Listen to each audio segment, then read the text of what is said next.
I want to introduce a fellow Northeasterner. She's a New Yorker, and her name is Dr. Jill Harkavy-Friedman. She's a Senior Director of Research at the American Foundation for Suicide Prevention.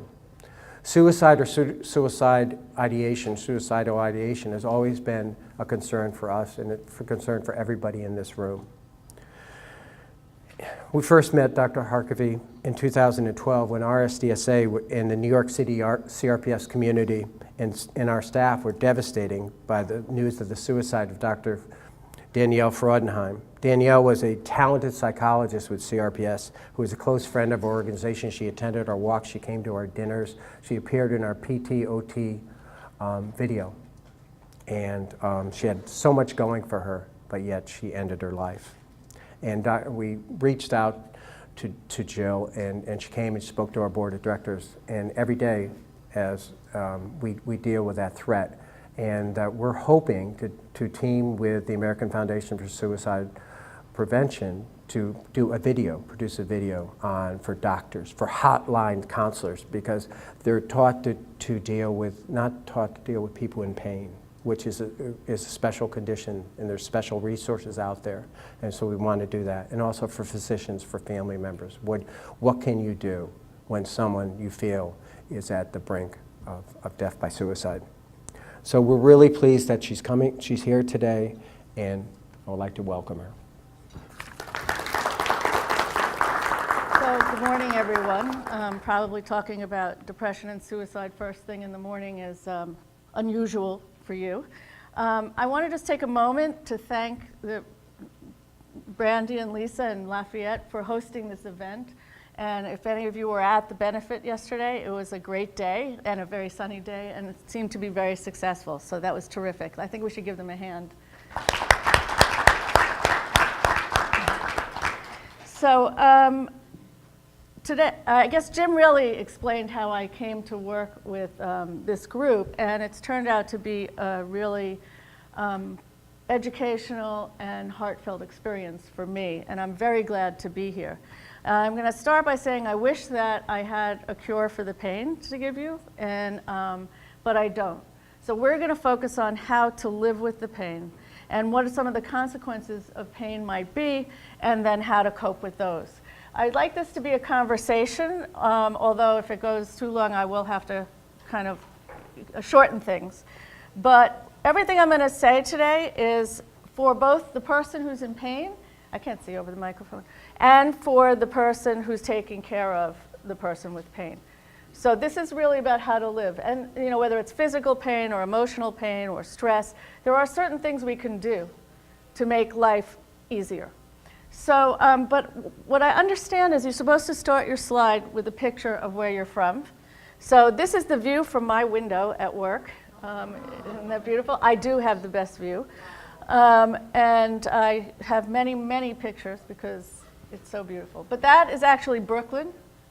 We're located in Manhattan, but we do have 64 chapters around the country and growing. And it's a wonderful organization that I actually started by getting a grant from them in 1992.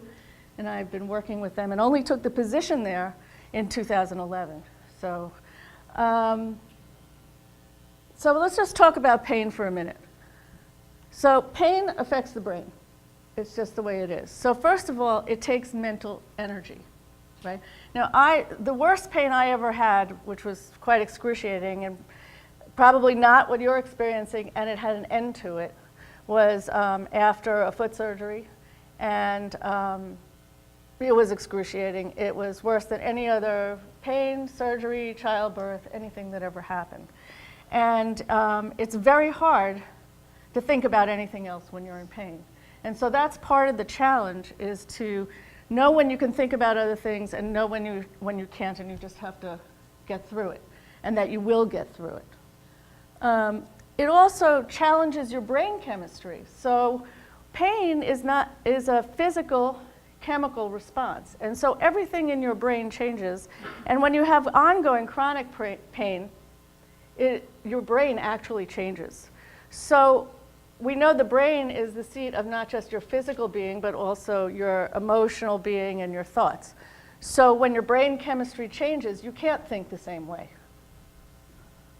It affects your immune system. We know that pain is both related to and affects your ability to fight infection and to stay hardy and healthy. And it challenges your coping capacities, because everything that you're used to being able to do with ease might be a lot more difficult when you're in pain, or maybe even impossible sometimes. In addition, it interferes with your attention, your memory, and your mental control.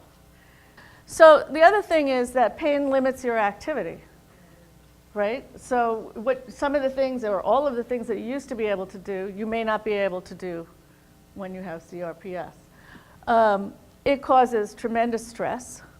That's something then, as you're talking about, you have to cope with that stress. So you have to cope with the stress of having CRPS, having pain, and then cope with the changes that come along when it comes and it goes, and the distress you feel when you have pain, and hopefully some calm that you feel when the pain subsides for a while, or lessens, I would say. It also causes biological changes, right? So you can see you may have swelling and heat and temperature. Well, stress affects your whole biology in your whole body and how your body works. The other thing is that every one of us is different, and so the way that each person experiences pain and CRPS is going to be different. So there will be some things that you all say, yes, that happened to me, and then other things that distinguish you. So everything that I'm going to talk about today, it has to be applied on an individual level. Think about who you are, what you have in your life, what you do, and your pain, and then come up with a personal plan. So, and then finally, the treatments that you might get for CRPS have biological effects and can actually lead to depression. So you need to be mindful of what you're thinking and feeling, and not just on your pain, because what you're thinking and feeling is going to affect how you actually experience pain. So whether you have CRPS or you're taking care of somebody and loving somebody who has CRPS, it has a tremendous effect on the supports and on your support network. I hope that everything I say today, by the way, you already know. So when you feel like her, as either the person with CRPS or the person who's taking care of someone, that affects your supports. So only you and your supports know the difference between how you were before and how you are now. So the first thing, and there's a book that's going out that's very helpful, and actually much of what I'm saying turns out to be in that book as well, if you get a copy of it, about managing pain, the Handbook of Managing Pain. So the first thing that everybody needs to think about and everybody forgets about are the basics. And sometimes they're disrupted in CRPS, right? So you need to make sure that you're clean, that you're eating well, that you're sleeping well, that you're exercising, and I know exercise is a big issue because of physical limitations, that you take care of your gut. It turns out your gut, your stomach, actually has to do with what's going on with immunity, so you have to take care of your health. And healthy attitude is key, or positive mental attitude. How you think about it is going to affect how you deal with it, and it's going to affect how you feel. But that also changes. Some days you feel, I can do this today, I'm going to have a great day, and sometimes that works, and sometimes it doesn't. And so we're going to talk about developing your toolkit for managing those kinds of things. But the basics are very important, and when we're in pain, we tend to forget about the basics, right? We don't get up, we don't eat, we don't sleep, and every one of those things has an effect on your mood and on your ability to engage in life. So it's really important, even on the days when you don't feel like eating or whatever kind of exercise you can do, even if it's minimal, it's important to keep that in mind. So how many people here have a toolkit for life, for pain, okay, so that means you don't have one. So That was a trick question. So what is a toolkit for life? So these are the things that are going to help you get through your everyday life. And we all should have them, but your toolkit for life when you have pain may be different from your toolkit for life when you don't have pain or you're dealing with something else. So this is for either people who are suffering with pain or caregivers or really anybody. You'll see that there's nothing here that's going to be harmful. So there are 11 things, and again, I'm going to give you these to think about. Everybody's going to weigh them differently. They're going to work for you or not work for you at different points in life. But so the first thing is get involved. Get involved with people, build a support team. And that's why people are here. CRPS is a great support network. The more people are involved with it, the more support you're going to have. And so growing this organization is very important to growing a support network. The next is, and this is so important, pace yourself. I work a lot with people with fibromyalgia, and that's one of the biggest issues. So first you have to know what you have and say, this is what I have, this is what I'm living with. But pacing yourself is very important. So if you know you're going to be going somewhere that you really want to go to, you may have to rest 2 days before and 2 days after. And as long as you know you have to do that, and if it involves other people, you're clear with them and say, look, I really want to go to this show.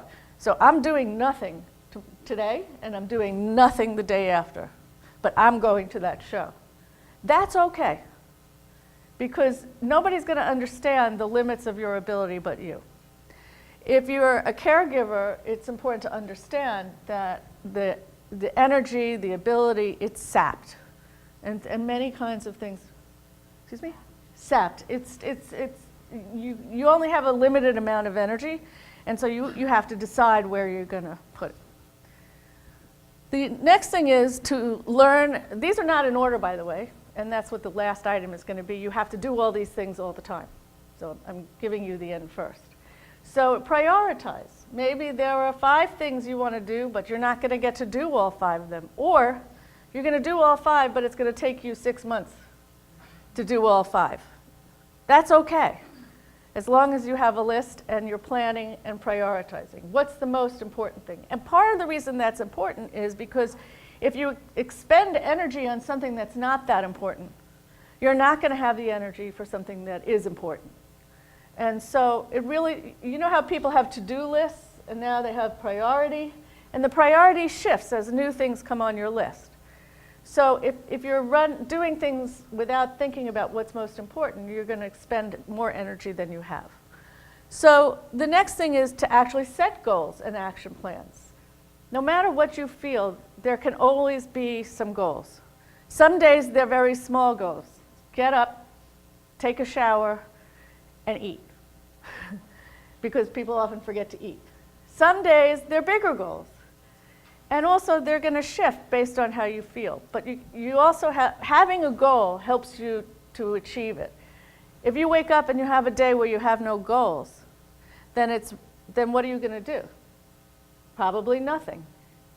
So it's really important to set goals for yourself, and be patient.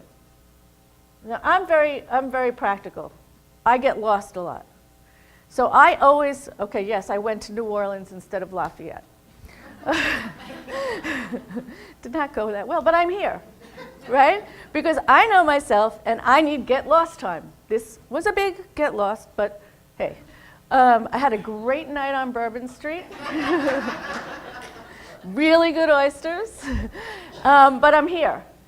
So you have to know that you're going to do whatever. You have to be patient. You have to know who you are. And then what's the first thing when I realized that Lafayette, I got on the cab line and I realized that Lafayette is 2 hours away. And I called the hotel and I said, is there a shuttle? The first thing I did, okay, take a breath. Then what am I going to do? And you know what? Within a half an hour, I had canceled my hotel. Sorry, Hilton. I had a new hotel. I had a cab driver who was going to take me where I was going to go. If I had just freaked out, which is what my son said, how did you not completely freak out? It would have taken me 3 hours, but I still would have had a hotel room. I would have canceled this, and I wouldn't have gotten to go to Bourbon Street. So the first thing to do is take a breath. Find ways to relax. And the more you learn how to relax, like you raised the issue about the anxiety that comes with an episode, your body learns how to relax. It actually takes practice. So meditation is very good for that reason. Any kind of relaxation training, mindfulness, all those things, you can actually train your body and teach it when you're starting to rev up. Go to that relaxation place. And it's different for everybody. Like, I don't visualize anything. So if someone says to me, imagine you're on the beach with the waves, and I'm like, no, I am nowhere, because I don't see it. But if you said to me, feel the warmth, feel the breeze, that might work for me. So everybody has their own way, but it's important to cultivate your relaxation techniques and take a breath. Keep as fit as you can. One of the things we know is that early in the course, which of course many people don't even know they have CRPS, and they look back and say, I wish I knew because I would have done more exercise and toning, but you can only be where you are, is to try to exercise even in the smallest amount that you can do. I don't know, when I was a kid, they used to do finger exercises, whatever you can do that's going to make you, exercise is critical for your mood and your energy and your sleep. So stretching, exercise, it may be somebody who swims, somebody who's walking. I've heard all kinds of things here. Somebody can't do anything. You do the best you can. If your exercise is turning your neck, that's something. Keep a diary and track your progress. One of the reasons why this is important is because you're going to have ups and downs. You're going to get through some things, and you're going to have days when you can't do anything. And one of the things to remember, and this is related to depression and suicide as well, is if today is no good, tomorrow or the day after that is going to be better. That where I am today isn't where I will always be. Sometimes you're going to look at your diary and say, wow, I really felt awful. And then the next page you figure out what happened next. So if you don't track it, you're always going to feel when you're in a bad place that this is the worst, I've never been like this before, it's never going to get better. So a diary gives you an opportunity to look back and forward and see the shifts and the progress that you've made, and also the losses. I used to be able to do this and now I can't, but now I do this instead. Have a setback plan to fall back on. So, okay, so my setback plan happened in the taxi when I got to New Orleans, but it's helpful. If I do this, then I can do that. But if that doesn't work out, then maybe I'll do this instead. And you probably used to do that all the time before you had pain. Sometimes what happens with pain is, I'm in pain, shut down. I can't do anything. That's probably not true. Some days it is true. Some days you just have to fold it and say tomorrow's going to be better. But having a backup plan. I really want to do this. If it doesn't work out, then I'm going to do that. Because otherwise, I really want to do this. It didn't work out. Black hole. Life is terrible. So understanding that it might not work out, but it's not the end, is really important. Teamwork, and this is particularly hard because when you have so much pain, it's hard to establish a team. But I'm getting the sense that people do establish a team, whether it's this community, your family, your doctors, your therapist, whatever it is, they're part of your entourage to make it through this and have a decent life. So, and then of course the last one is do everything all the time. Don't forget any of it. You may want to post your toolkit. Yeah? One thing that wasn't not specifically mentioned is faith. Mm-hmm. Faith is very important to some people, less so to others, but Right. it can be a deal breaker in some people's toolkit. Right. So the issue was raised about faith, which can be very important to some people, maybe not to others, but if that's what's important to you, then cultivate that. And there are many ways to cultivate and use your faith. And it's faith, spirituality, meaning in life, very important. Very important. Thank you. The other thing is, and I'm not going to talk too much about it right now because it's very individual, is, so that's sort of the life plan toolkit. Another toolkit to develop is one about how to deal with a moment of pain, like a pain crisis. What are the things that you can do?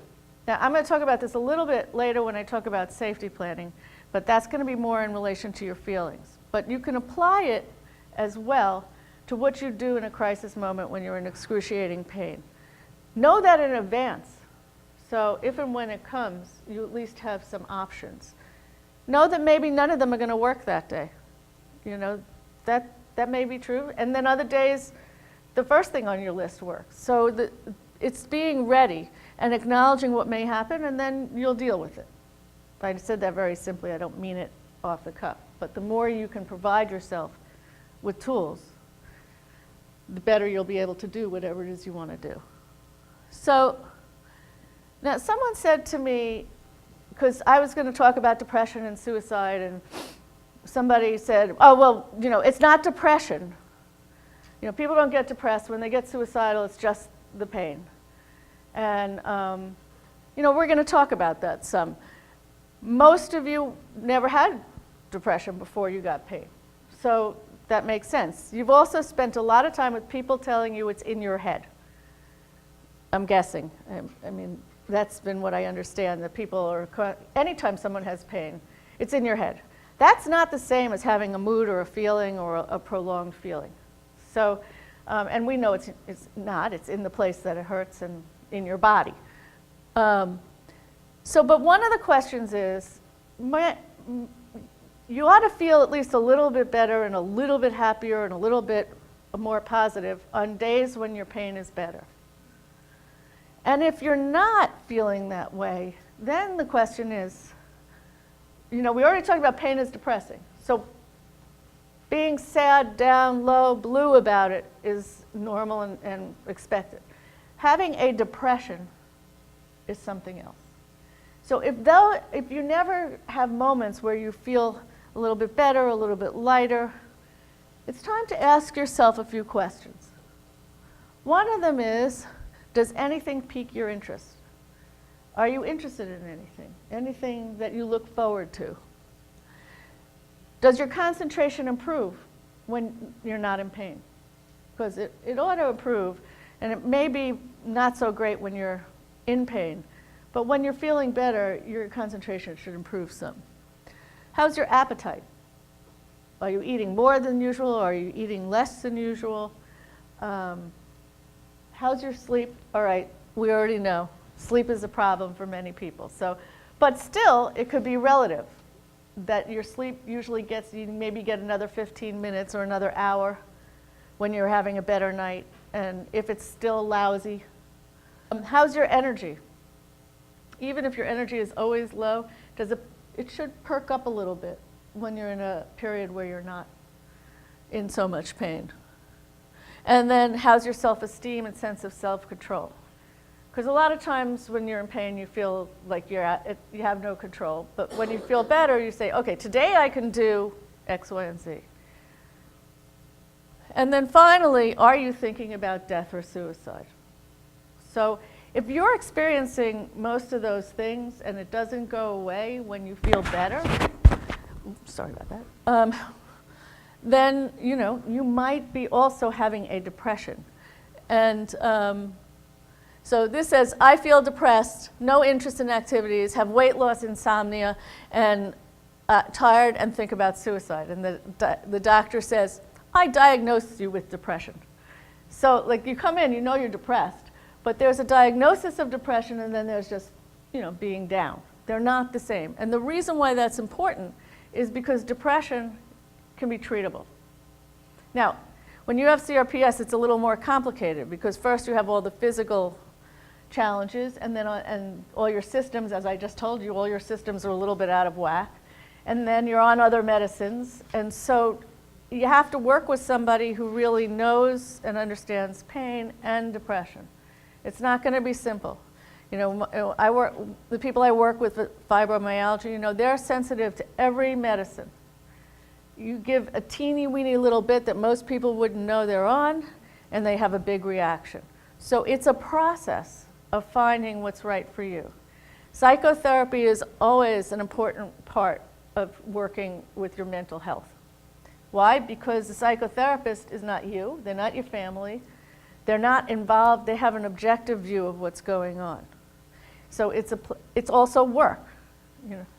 What's the difference between a psychotherapist and a psychiatrist? So the question is, what's the difference between a psychotherapist and a psychiatrist? And that's a good question. The training is very different. So there are many different kinds of psychotherapists: social workers, licensed mental health professionals, psychologists. They'd go to graduate school and learn about therapy and treatment. If you're a psychiatrist, you can prescribe medication because you've gone to medical school. And so you've learned about using medication. Now, there are some psychologists in some states where there aren't many psychiatrists that they can prescribe medication with extra training. Like I wouldn't look up in the yellow pages psychotherapist. Right, no, you wouldn't look up the question was, can I just look up in the yellow pages psychotherapist? I've never heard that term before. I thought it's always It's sort of a catch-all for psychologists, social workers, marriage and family counselors, non-MD people who are trained in therapy. And if you're not sure, actually on our website we have a list of the different organizations and ways to find help, and that's www.afsp.org. What you want to do is make sure that you know someone who knows how to work with what you're experiencing. That could be pain, depression, anxiety, whatever. It takes a while to form a relationship with a clinician, so you know, it's not going to happen necessarily in the first session. And change takes a while because you're talking about changing a lifetime of the way in which you were in the world and finding ways to feel better. So it's a process of change. Results take time to measure. Right, results take time to measure. So if we had a magic wand or a magic pill, we'd all have it already. So, but you know, there are some things about people that keep them from taking care of themselves, either physically or in terms of their mental health. And so a big one, and I'm sure many of you have experienced this, is stigma. So with CRPS, it's not understanding the pain, not understanding why you can't do it. You look fine. Why can't you do it? Right? And the other is depression. People somehow forget that people who have depression look and sound and are just like everybody else. We're just people. Having a mental health problem doesn't make you any different from the person who doesn't have one. And by the way, 20% of the population has experienced depression at some point in their life. So this is not a rare event. The other is that stigma can prevent people from seeking treatment. Whether it's, I'm not going to go to another doctor because they're just going to tell me it's in my head, or I don't want to take medicine for depression because those are drugs. They're not drugs, they're medicines. You know, I make a distinction. Drugs are things that people take recreationally to get certain feelings. Medicines are things you take to get well. The other is that because of stigma and because of discomfort, people sometimes are misdiagnosed, which I'm gathering many of you have been misdiagnosed multiple times. I think it's 4.3 times each is the average number of doctors that somebody's seen. And so one of the reasons for not getting treatment is because you've been misdiagnosed. Another is a failure to treat. You look fine, it's pain, get over it. Yeah, you're suffering, you got something, you know, go out and go to the movies, you'll feel better. Here, let me move out of the way a little bit. So there are a lot of reasons why people don't get treatment. And in addition, even when people get treatment, they tend to be undertreated. That happens both on the treating person's side, because they're not knowledgeable about the medicines, but it also happens on the person who's being treated. I don't want to take so much medicine. Yeah, they prescribe 40 milligrams, but you know I'm going to take 30 milligrams. Well, when you do that, you're not getting treated. I have this discussion with my husband all the time. He says, I don't want to take 2 Advil, I'm just going to take 1. You know, so okay, you'll have half a headache. You know, you're not going to cure it without 2. So these are some of the reasons why people don't get treatment, and I'm sure you can come up with many more. So let's say you're worried about somebody, that they seem depressed, they're not eating, they're not sleeping. How do you know when you have to worry so much that you want to make sure they get some help and some treatment? And that could be worrying about yourself or worrying about somebody that you love. So the first is, and what I'm talking about is also the issue of suicide. Now many, many people think I'd rather be dead. They maybe wish they were dead. I'm sure that people, I don't want to say everybody, but it crosses people's mind when you're in the throes of pain. I want this pain to end. So you just said it would be easier. Of course, that's the hope. We don't really know. But most people who die by suicide don't want to die. They just want the pain to end, whether it's physical or emotional pain.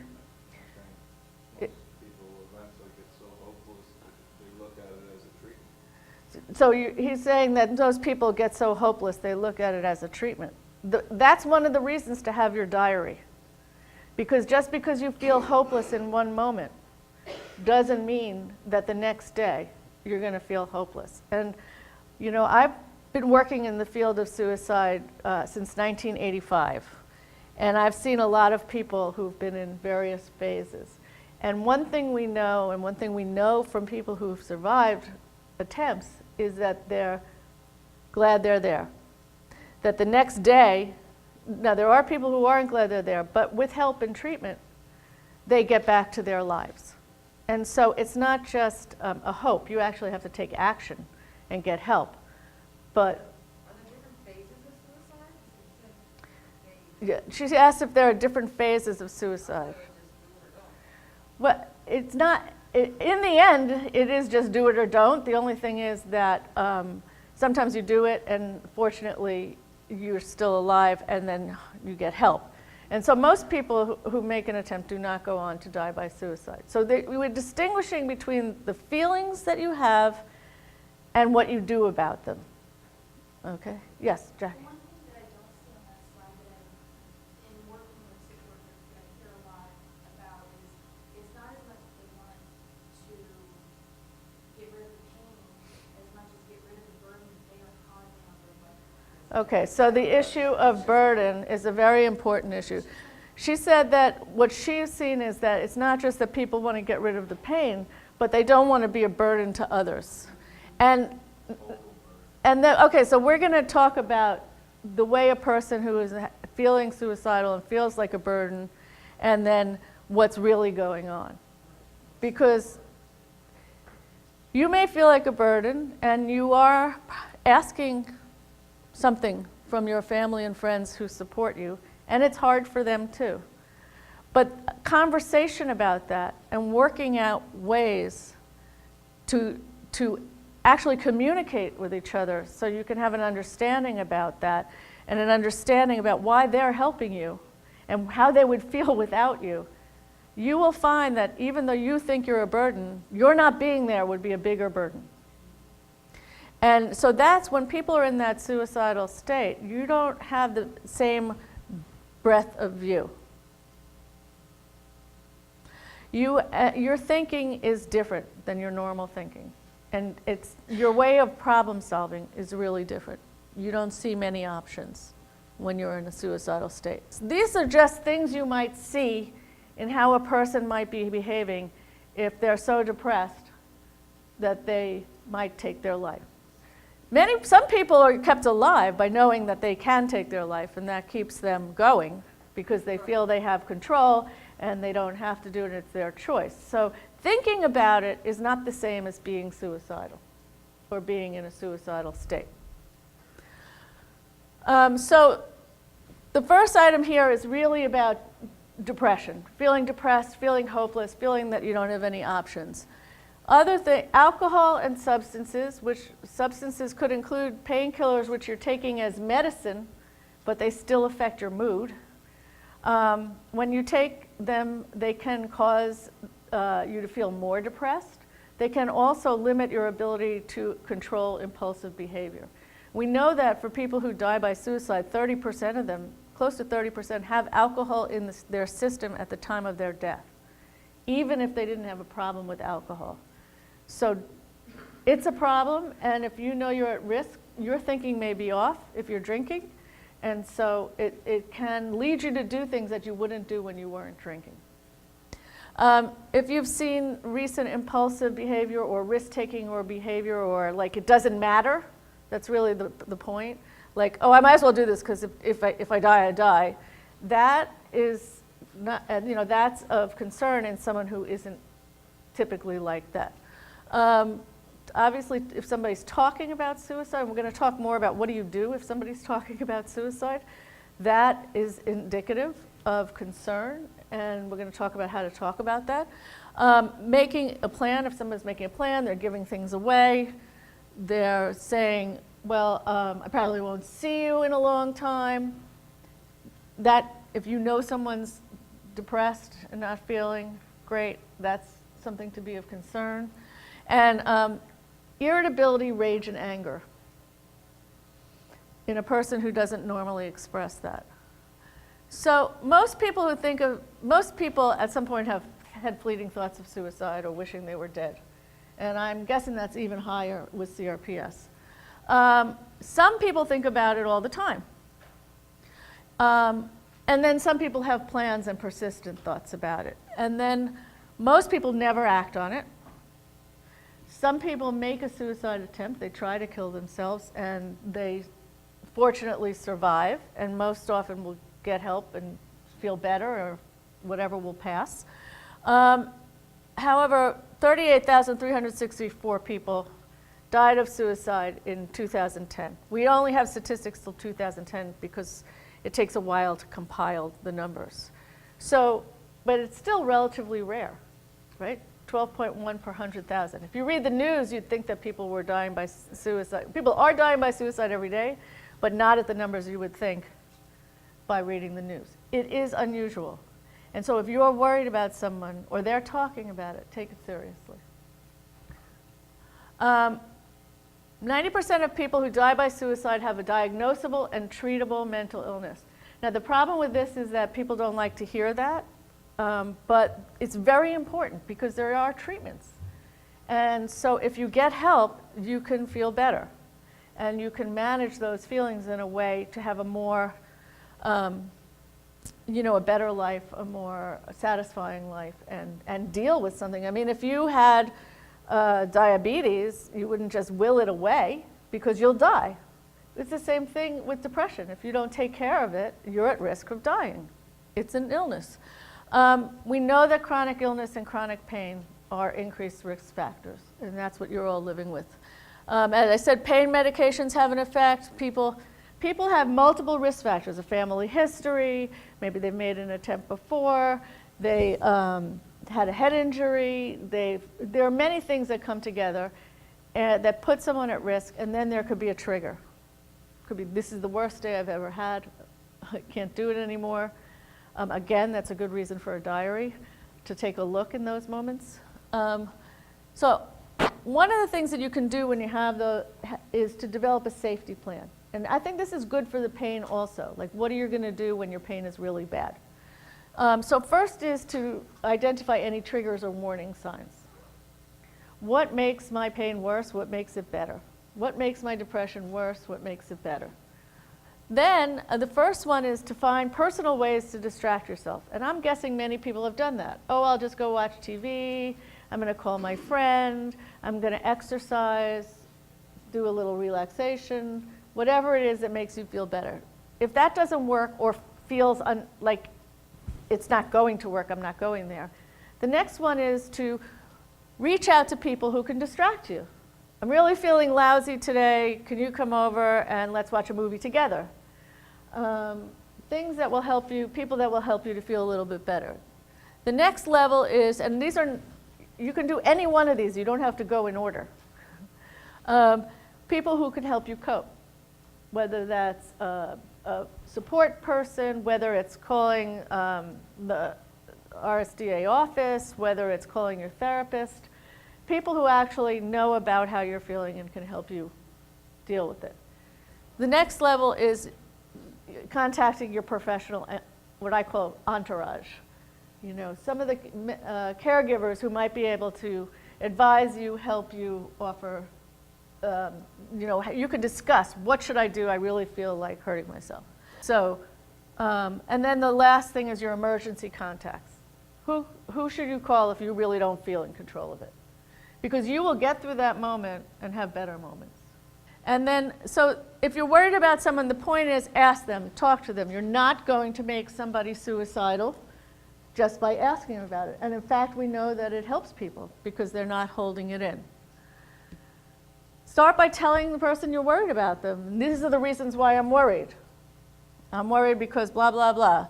And have a conversation with it. If they're seeing a therapist, have them contact the therapist. If they won't, you contact them.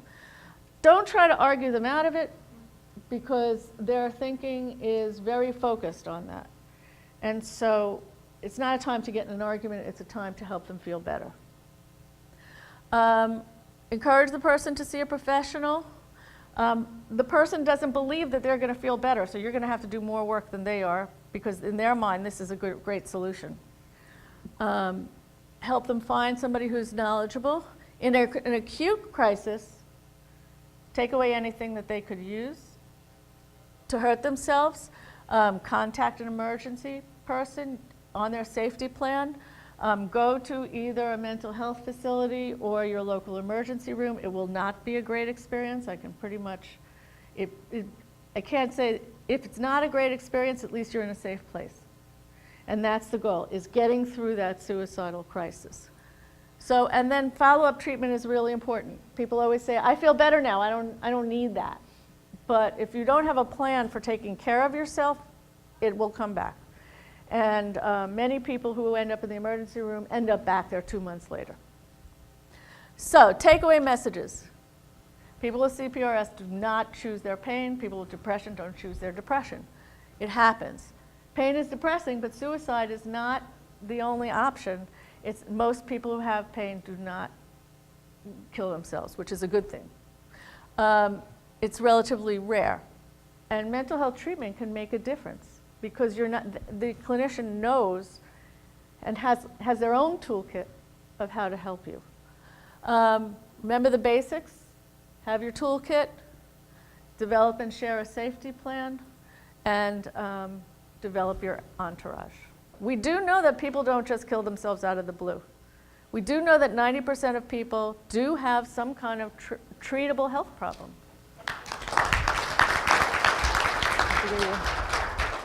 Dr. Harkavy will be here all day, so you have an opportunity, and if you want to talk to Lee.